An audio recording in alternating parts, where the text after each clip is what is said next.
میرا اور میری دیورانی کا تعلق ایک ہی لڑکے سے تھا۔ جب بھی ہمارا من ہوتا ہم اس کو بلا لیتے اور باری باری۔ دیورانی سے میری انبن ہو گئی۔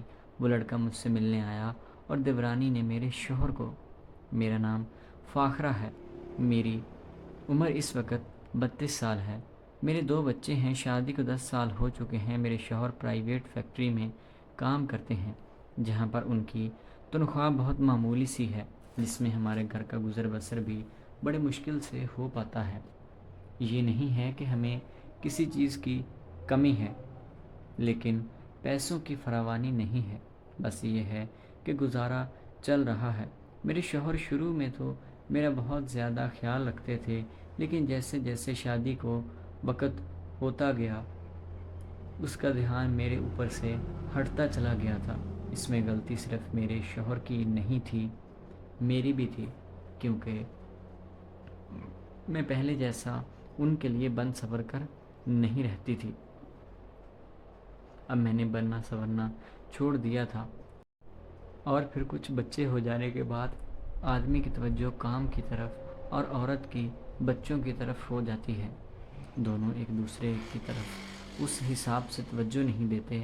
ہمارے معاملے میں بھی تھوڑا ایسے ہی ہو رہا تھا کہ شوہر صبح کام پر جاتے اور رات کو تھک ہار کر گھر واپس آتے تھے اور آ کر وہ سو جایا کرتے تھے، لیکن مجھے جب ان کی ضرورت ہوتی تھی تو وہ مجھے میسر نہیں ہوتے تھے۔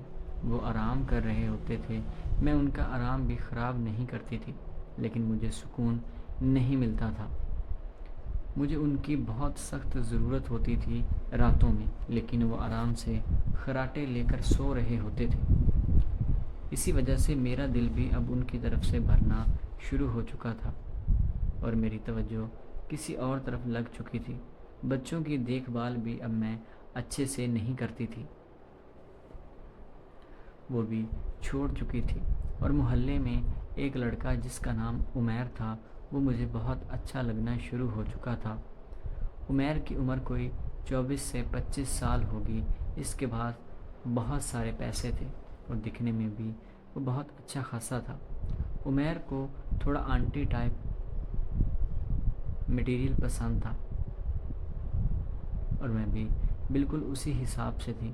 حالانکہ میرا جسم ابھی زیادہ موٹا نہیں ہوا تھا، میں بالکل دبلی پتلی سی تھی۔ کسی بھی اینگل سے میں 2 بچوں کی ماں نہیں لگتی تھی۔ میرا اور عمیر کا رابطہ ہونا شروع ہوا تھا۔ وہ گلی میں ہمارے گھر کے سامنے آ جایا کرتا تھا اور میں چھپ چھپ کر اسے دیکھا کرتی تھی۔ میرا رابطہ اس سے اب شروع ہو چکا تھا۔ یہ گھر میں چیز کسی کو نہیں معلوم تھی، لیکن میری دیورانی بہت تیز ترار عورت تھی۔ اس نے جب یہ ساری صورتحال دیکھی تو وہ سمجھ چکی تھی کہ میرا اور عمیر کا ضرور کچھ چل رہا ہے۔ ایک بار میں نے عمیر کو ملنے کے لیے اپنے گھر پر بلایا ہوا تھا، تو میری دیورانی آ کر سارا کچھ دیکھنے لگی۔ جب میں نے اس کی طرف دیکھا تو میں لال پیلا ہونا شروع ہو چکی تھی۔ میرے تو اوسان ہی خطا ہو چکے تھے کہ یہ سب کیا ہو گیا۔ حالانکہ یہ ہماری پہلی ملاقات تھی، پہلی میں ہی ہم لوگ پکڑے گئے تھے۔ خیر، عمیر تو وہاں سے جیسے تیسے چلا گیا اور میں نے اپنی دیورانی کی بہت منت سماجت کی اور ساری بات اسے میں نے بتا دی تھی۔ دیور میرا بیرون ملک رہتا تھا، ضرورت میری دیورانی کو بھی تھی، لیکن وہ بیچاری اپنے منہ سے کچھ کہہ نہیں پا رہی تھی۔ پھر میں نے اسے سمجھایا کہ دیکھو، اگر ہم دونوں مل بانٹ کر کھائیں گے اس میں ہمارا ہی فائدہ ہے، بجائے اس کے کہ ہم کسی کی بھی روزی روٹی میں لات ماریں، تو یہ چیز ہمارے لیے اچھی نہیں ہوگی۔ دیورانی بھی میری بات کو سمجھ چکی تھی۔ اب ہم دونوں نے مل کر عمیر کو استعمال کرنا شروع کر دیا تھا۔ جب اس کا من ہوتا تھا تو وہ بلا لیتی اور جب میرا من ہوتا تو میں بلا لیا کرتی تھی۔ اس طرح باری باری میں اور میری دیورانی عمیر سے ملنے لگے تھے۔ وہ بھی ہمارے لیے اچھے خاصے تحفے بھی لایا کرتا تھا۔ اور پھر اس کے علاوہ جب کبھی ہمیں پیسوں کی ضرورت ہوتی تھی تو ہم اپنے شوہر کی بجائے عمیر سے ہی مانگا کرتے تھے، کیونکہ اس کی بھی مشکل ہم آسان کر رہے تھے۔ بس اسی وجہ سے یہ تعلق قائم تھا۔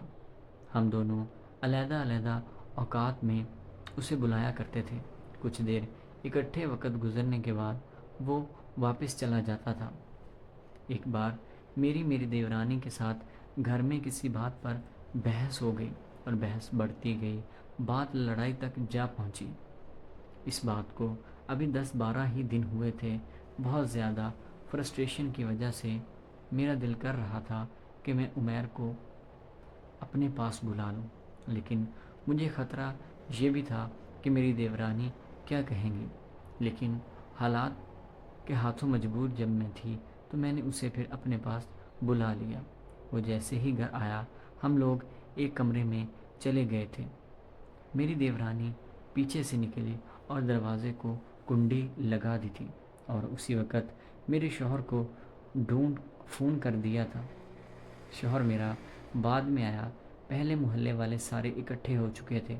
انہوں نے اسی حالت میں ہمیں پکڑا اور عمیر کو بہت مار مار کر اس کا برا حال کر دیا تھا، اور اس کا داڑھی مونچھیں بھی اور سر بھی منڈوا دیا تھا۔ اور پھر اس کے بعد پورے گاؤں میں چکر لگوائے۔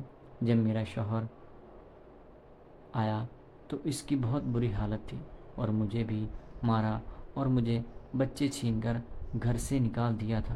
یہ سارے معاملہ میں جب اپنی دیورانی کی طرف دیکھ رہی تھی تو وہ شیطانی مسکراہٹ مسکرا رہی تھی اور میری طرف حقارت کی نظروں سے دیکھ رہی تھی کہ میں تو بچ گئی۔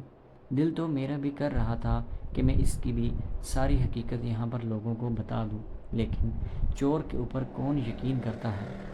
اس لیے کسی نے میرے اوپر کوئی یقین نہیں کرنا تھا۔ مجبوری کے باعث پھر میں وہاں سے چلی گئی تھی، اور اس بات کو ابھی 2 مہینے ہی ہوئے تھے۔ میں ابھی اپنے میکے میں ہی رہتی ہوں۔ میرے شوہر میرے ساتھ رابطہ بھی نہیں کرتا۔ دوستو، مجھے اپنی غلطی کا احساس ہو چکا ہے۔ میں نے بہت زیادہ غلط کیا ہے، بلکہ گناہ کیا ہے۔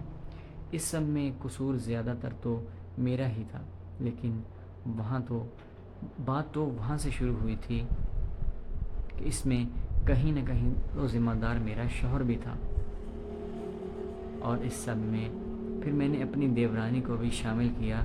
سب سے زیادہ نقصان جس کا ہوا وہ تھا عمیر۔